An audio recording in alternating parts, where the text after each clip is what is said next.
Olá, amigos do canal GeoMasa. Estamos aqui para mais uma edição do Jornal do Masa, aquela em que nós falaremos sobre ciências. A anterior, como vocês viram, nós falamos sobre política internacional, sobretudo o governo chinês de Xi Jinping. Agora nós voltamos a falar sobre ciência, analisando a dossiê super interessante, energia nuclear. Pois bem, amigos, nós vamos então começarmos com o início de tudo que nós vimos no vídeo anterior, a reunião entre Albert Einstein e o pai da bomba atômica norte-americano, Julius Robert Oppenheimer. Há também uma outra foto, os dois grandes idealizadores da bomba atômica, Julius Robert Oppenheimer, aqui em pé elegante, e ao lado, um pouquinho mais esbelto, o general Leslie Groves, né? O pai da bomba atômica, Robert Oppenheimer, ao lado do chefe do Projeto Manhattan, o general Groves. Olha o que sobrou da torre que foi construída para o teste Trinity, o primeiro teste de bomba atômica da história, a ser realizado em julho de 1945. Assina esta edição Eduardo Scarlas, enquanto o editor desta edição foi o Tiago Cordeiro. Vamos lá, vamos então ao trabalho. A contagem regressiva começou quando ainda estava escuro. Fumando um cigarro atrás do outro, o físico americano Robert Oppenheimer respirou fundo no bunker onde os cientistas monitoravam o primeiro teste nuclear da história. Mais uma vez, deixa eu mostrar para vocês, físico norte-americano de origem judia, alemã, brilhante, Julius Robert Oppenheimer. A 9 quilômetros dali, no topo de uma torre de aço de 30 metros de altura, uma bomba de plutônio estava a ponto de explodir. A engenhoca, como a chamavam, era um emaranhado de fios e parafusos que destoava da árida e serena paisagem do Novo México, um dos estados dos Estados Unidos. Oppenheimer deu mais algumas baforadas até que naquele 16 de julho de 1945 a contagem regressiva finalmente chegou a zero, inaugurando não somente a explosão da primeira bomba atômica da história, como inaugurou efetivamente a era nuclear.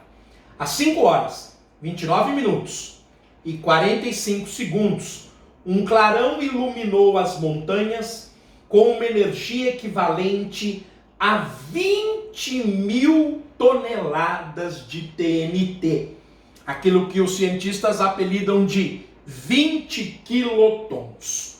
O rugido da onda de choque estremeceu o bunker e retumbou pelo deserto, onde seria sentido a 160 quilômetros de distância.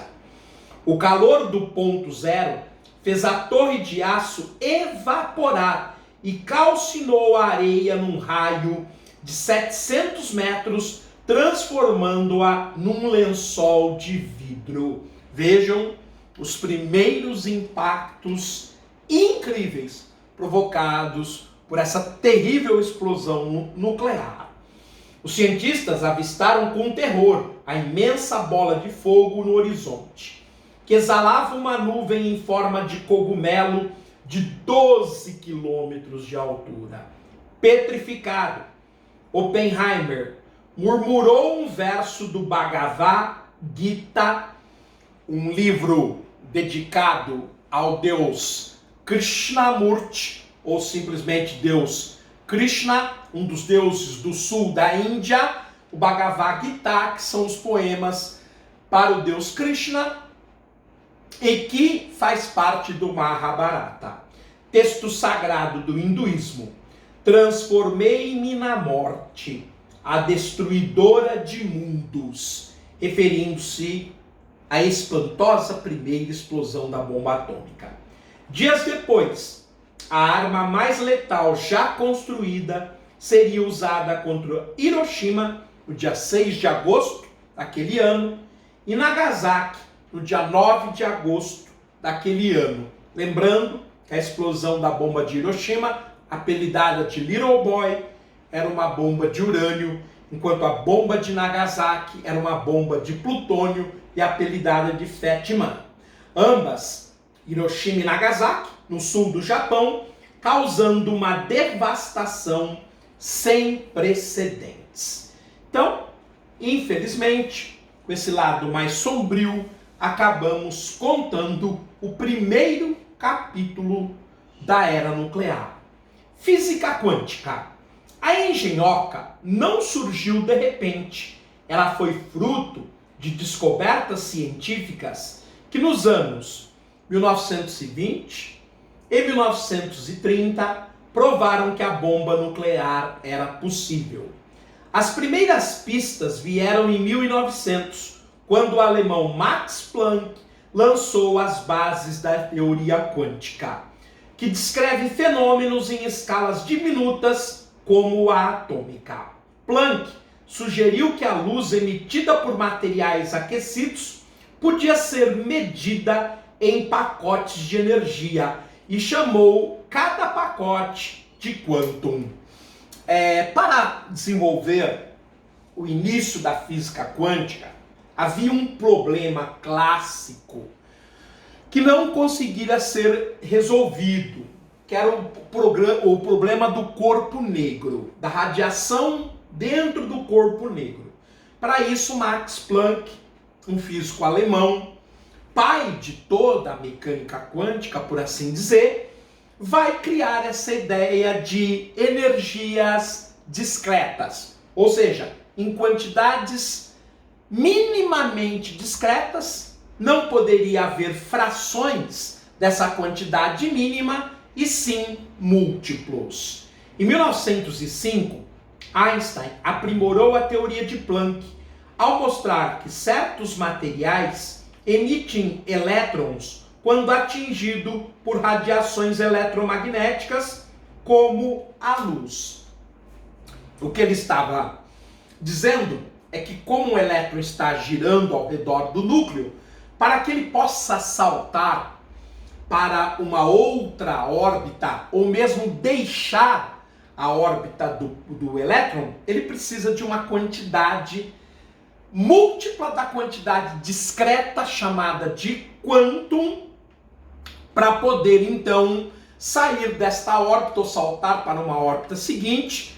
E quando ele volta para a órbita original, ele libera a radiação.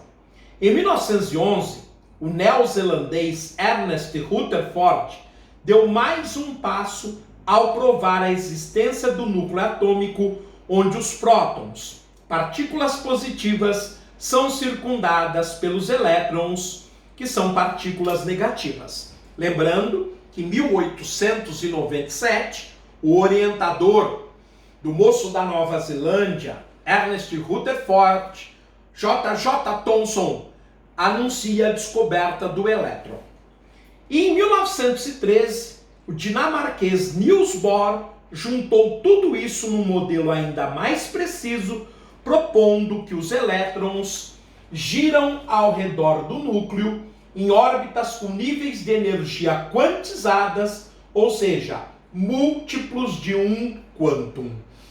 Portanto, para que a natureza pudesse funcionar nesses detalhes mais íntimos da matéria, era necessário que o elétron guardasse uma certa distância do núcleo para que não houvesse o colapsar do elétron em direção ao núcleo e que as órbitas seguintes sempre fossem múltiplos desta primeira órbita. Daí a coisa deslanchou. Nos anos 1920, o físico Max Born transformou a Universidade de Göttingen, na Alemanha, no templo da mecânica quântica com a colaboração de cientistas europeus como o alemão Werner Heisenberg, o austríaco Erwin Schrödinger e o inglês Paul Dirac. Entre eles havia também um americano, Robert Oppenheimer, aluno de doutorado de Max Born. Oppenheimer recebeu seu PhD com louvor em Göttingen e voltou aos Estados Unidos em 1929 para lecionar física na Universidade da Califórnia em Berkeley. Lá, ele descobriu sua vocação para a liderança e seu carisma entre os alunos. Então, desta forma, contando a história inicial da física quântica, nós paramos por aqui. Claro que essa reportagem ela será analisada e estendida, tal seu valor para as atualidades, para a compreensão do mundo de hoje e, obviamente, pelo valor em si contido na história da ciência e nestas descobertas que mudaram a face da Terra. Por hoje é só, ficamos por aqui, um forte abraço, fiquem bem, tudo de bom.